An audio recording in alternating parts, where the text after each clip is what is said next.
Hi, welcome to Sports Stuff 365. I'm George, And I'm Travis. and today we have some very interesting topics for you. Yes, some very interesting topics indeed, and that will lead into our first segment, which is our big three topics since our last show, which was on Friday. That's correct. And our first topic will be the biggest news over the last 2 days after the releasement of the video of Ray Rice knocking out his girlfriend in the hotel at the casino in Atlantic City. The evidence was clearly in front there and was blatant that a 2-game suspension was obviously not appropriate for it. The Ravens, right after the video, immediately released Ray Rice, and then almost at the same time the NFL suspended him indefinitely, and he would have to, at a later date, apply for readmission in the league. But it obviously doesn't look like we'll ever see Ray Rice in the NFL again. Well, we might. They have their policies that they put in force. Now, are they going to live up to their policies, or are they going to revise their policies? That will be seen in the future. There is a precedence for that. Many years ago, the Texans had a great returner named Mathis, and he was involved in a similar situation, domestic violence. And as good as he was, they just let him go.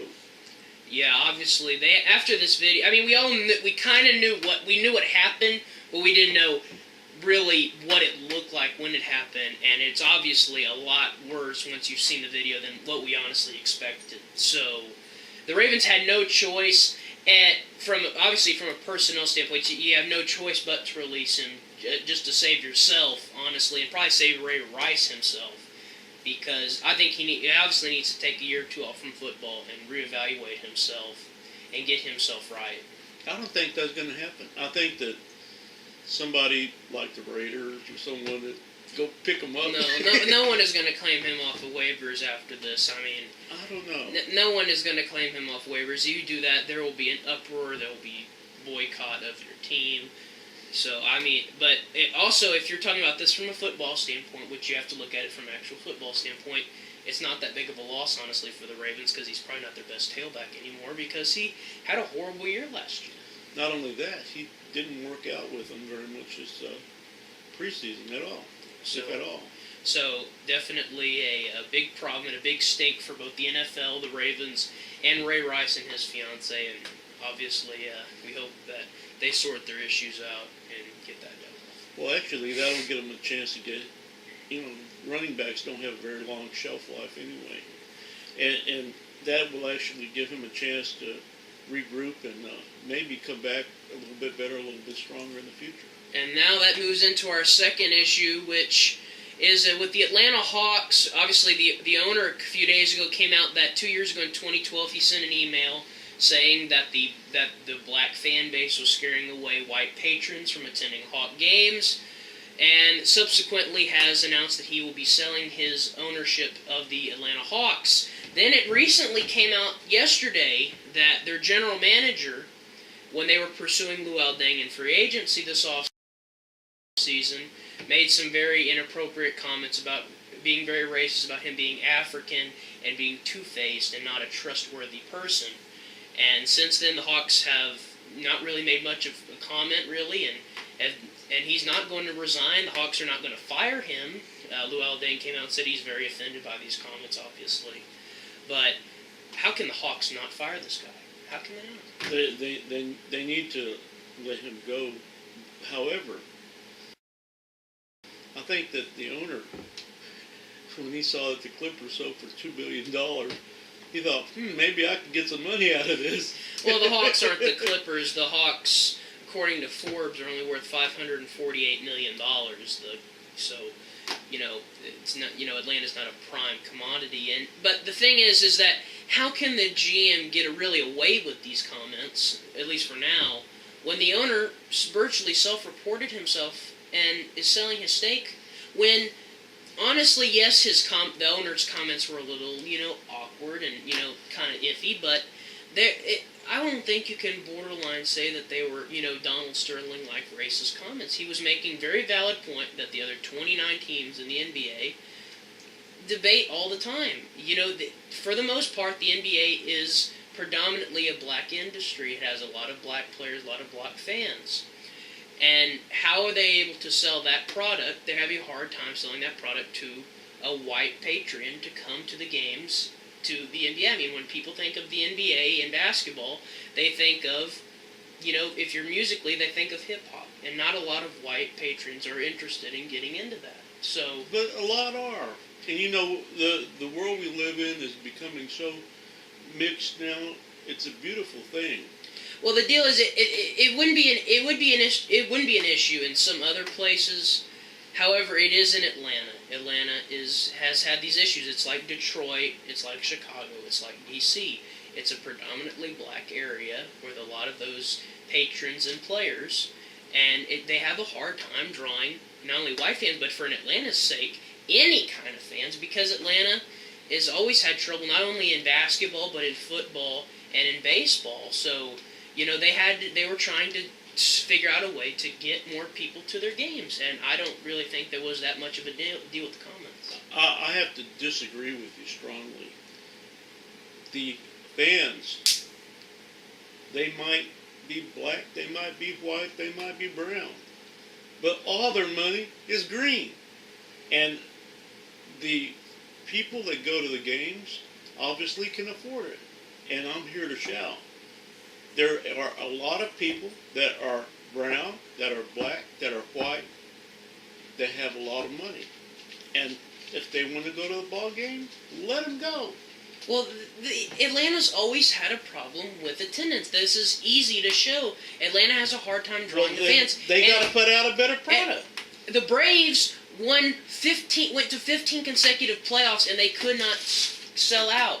That shows that that's not a problem with the product. That is a problem with it's like Tampa now. If you see the Rays in a playoff game a few years ago, there was 8,000 people. It's like that in Atlanta. Did they sell out when Hank Aaron was selling his home runs or hitting his home runs? People that went to that game were not from Atlanta. They were from everywhere in the world because it was the most significant thing that ever happened in sports. They were putting out a product that was super. Atlanta wasn't a very good team at that time. They just had a great player. They had a great player. All they need to do is get another one. Atlanta's had some really nice players over the years.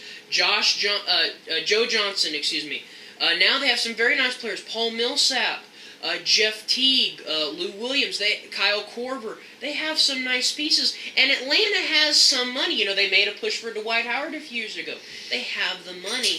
It's not really the Hawks' fault that they cannot sell out when they went to the playoffs last year, although they weren't very good. But they did go to the playoffs last year and almost defeated the number 1 seed Indiana Pacers in the first round. That is the fault of the fans for not showing up to the game and supporting the Hawks. Because if the Hawks would have happened to beat the Pacers and went on some miracle run to the finals, then they would sell out, and you'd have all these Hawk fans. No, they're Hawk bandwagoners. Kind of like Fairweather Friends. Yes, those are the worst. But there is one remedy, such as what happened to the Clippers. A player just said, "Hey, we're not going to play for him," and that can still happen in Atlanta. The players refuse to play for that GM. Well, I don't think they would have done that because I don't think that there hasn't been any comments by the players saying they were humongously offended by the comments of the owner. Obviously, the GM is a different story, but on the owner's comments, there was not a problem. He self-reported himself. He willingly did this. The NBA did not condone it. They said it was bad, and they said they would. If he didn't, they would have pursued him out. But I don't think you cannot put him on the Donald. The comments were not on the Donald Sterling level. We're not even close, and they're not even on his own GM level. So I don't see why they did this when the owner is doing this to himself. Why are they allowing the GM to get away with it when his comments were obviously worse? Well, the GM will obviously face a lot of flack over the next few weeks about it. And now moving on from Atlanta in the state of Georgia to an old SEC player at their arch rival for Georgia at South Carolina, Jadeveon Clowney, who was the number 1 pick by the Houston Texans, looked great in the preseason, and in Week 1 in the Texans' 17-6 win over Washington, came down awkwardly as he jumped to try to tip a pass away from Robert Griffin, landed awkwardly, and turned out he tore his meniscus, will be out 4 to 6 weeks, had the surgery on yesterday, and he said that it was because he landed in a bad area of the field. Now, at NRG Stadium, home of the Texans, they have interlocking grass pads that are just square pads. They fit them like a pizza together, really. And this is not the first incident of trouble with the field. Jadeveon Clowney, obviously, with this. In 2010, Wes Welker tore his ACL in the last week of the season. Bill Belichick came out and said that it was the fault of the field. And the next year after that, Texans punter Brett Hartman tore his ACL and has not been in the NFL since, because that in a sense sued the maker of the grass, the grass maker for the stadium. So is it time for the Texans to dump it and just go to real turf and avoid these horrible injuries? I mean, it doesn't matter if it happened to Wes Welker because he's for the opponent, but this is the number one pick. This is your franchise. I'm a little bit worried. You know, when Clowney first got to Houston, he had a sports hernia. And then a couple of weeks ago, he got a concussion. Now he's torn his meniscus. What's next? Well, you can't say that he's all of a sudden the most injury-prone guy in the world. You can't say he's Greg Oden.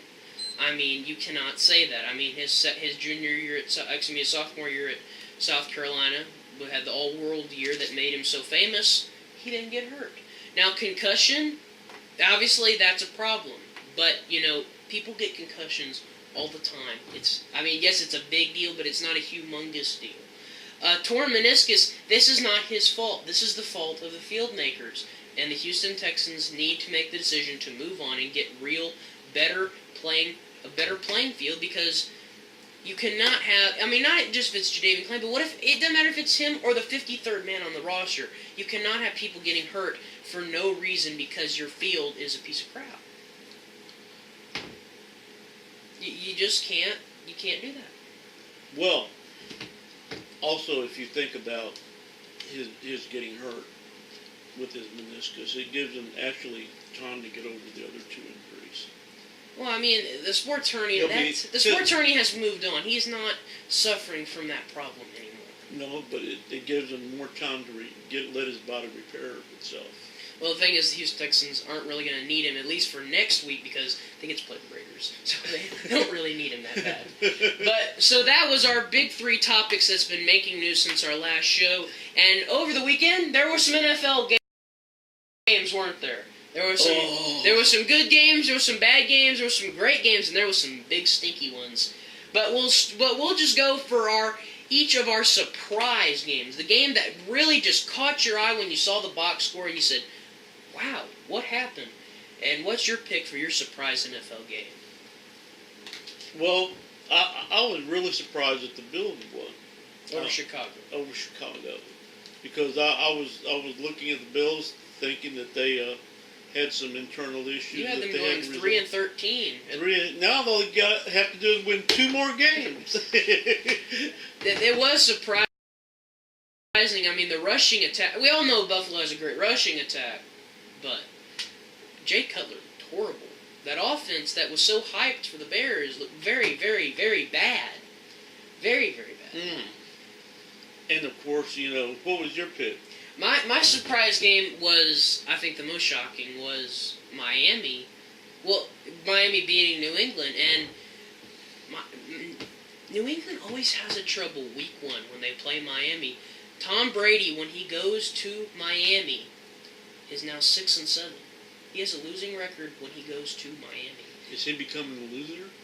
Well, that's a different topic, but I mean, I'm not a big fan of Ryan Tannehill. I don't think you can look at him for the future of your franchise guy, but he looked really, really good.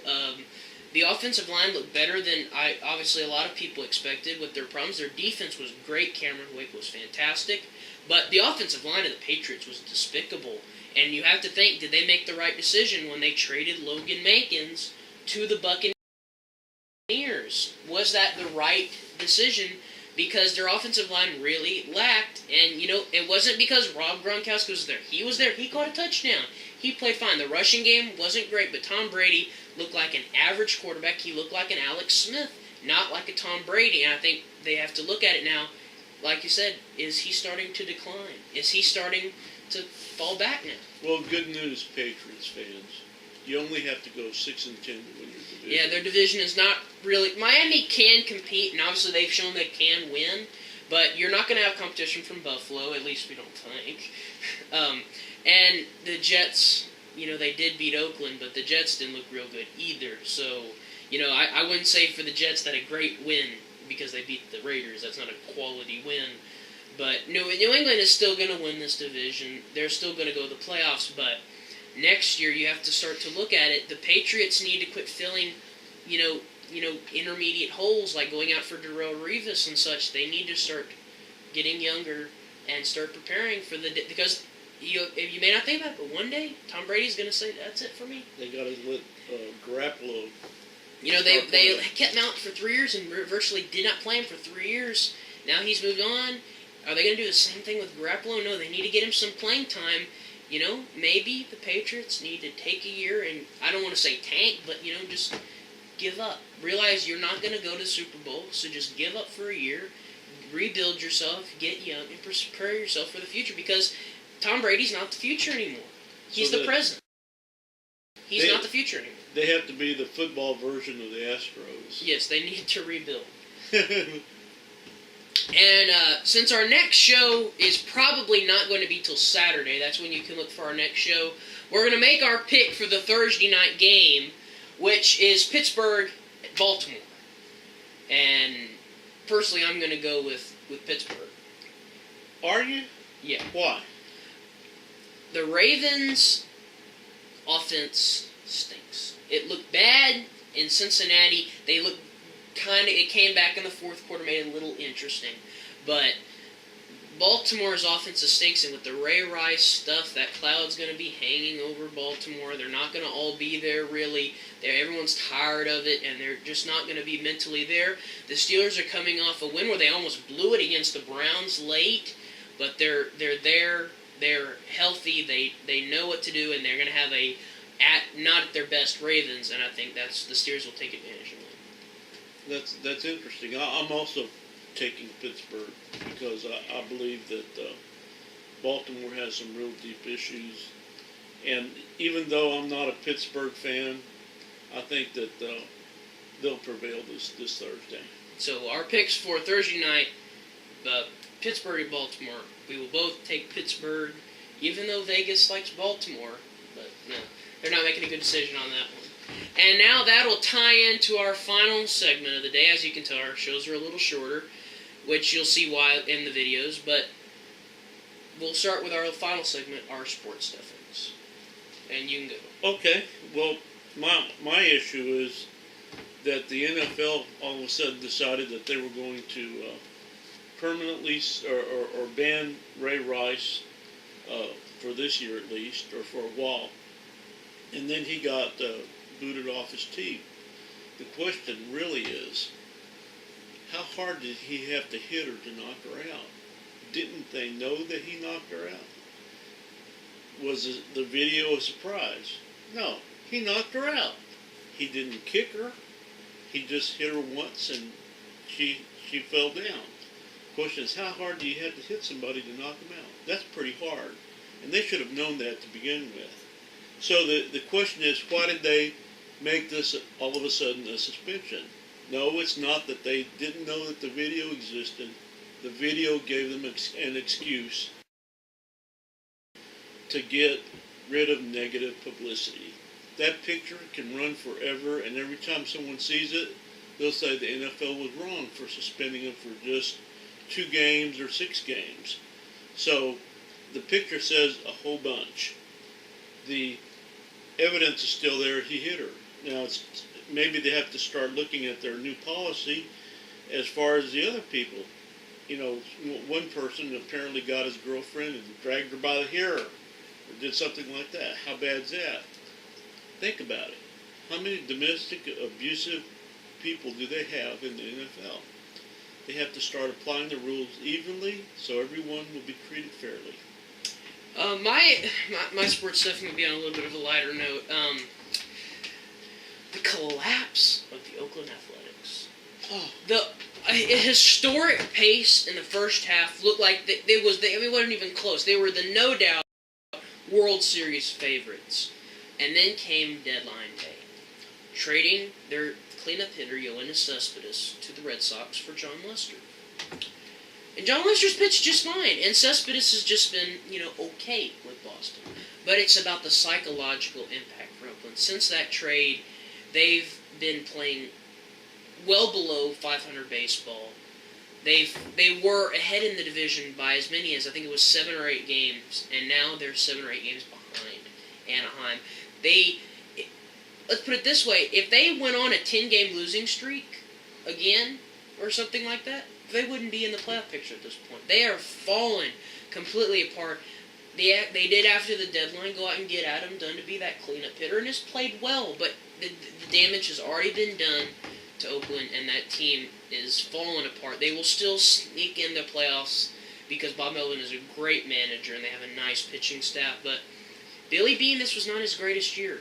A bad trade with Cespedes and Lester during the off-season trading for Jim Johnson, the closer of the Orioles, who had back-to-back 50 saves years, and this year he got released in May, late May, early June.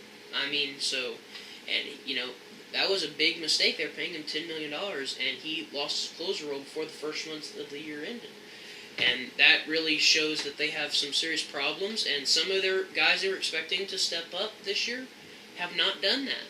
Josh Reddick has not been the same, Brandon Moss has not been the same, and that pitching staff has been devastated by injuries. But so they will still sneak into the playoffs, but Billy Beane, this was not your greatest year. Try again next year. That's right. Maybe they can go out and trade for Giancarlo Stanton. Thank you very much for joining us this evening, and we will see you again on Saturday. Check for our next show. Don't forget to look for us on Twitter and Facebook. Also at our website, sportstuff365.com. You can check out this video and others on our YouTube channel at sportstuff365. I'm Travis. I'm George. And thank you for watching. Good day.